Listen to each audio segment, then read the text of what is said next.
ప్రేమించే దేవుడు కామ క్రోధ లోభ మదమత్సరము లేనివాడు. That's why be serious with God. యవ్వన వయసులో చాలా సీరియస్గా ఉండండి దేవుని విషయంలో. నువ్వు ఎందుకు అంతగా సీరియస్గా ఉండాలి దేవుని విషయంలో అంటే చదువుదాం. ఆదికాండం 39వ అధ్యాయం 9వ వచనం. నీవు అతని భార్యవైనందున నిన్ను తప్ప మరి దేనిని నాకప్పగింపగా ఉండలేదు. కాబట్టి నేనెట్లు ఇంత ఘోరమైన దుష్కార్యము చేసి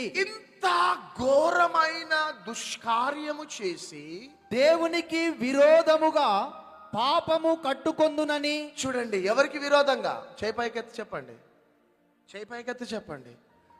దేవునికి విరోధంగా అంటూ ఉన్నాడు. యంగ్ ఏజ్ లో ఉన్నాడు యోసేపు.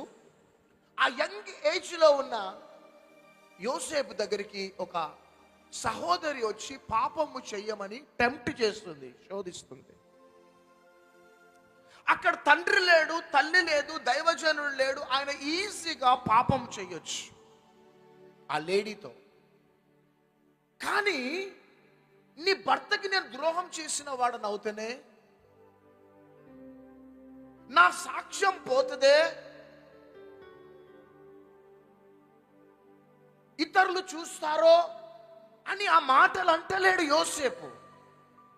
కానీ నీ భర్త చూసినా చూడకపోయినా, ఇతరులు చూసినా చూడకపోయినా, నా సాక్ష్యం పోయినా పోకపోయినా పరలోకం నుంచి దేవుడు చూస్తున్నాడు. సీరియస్నెస్.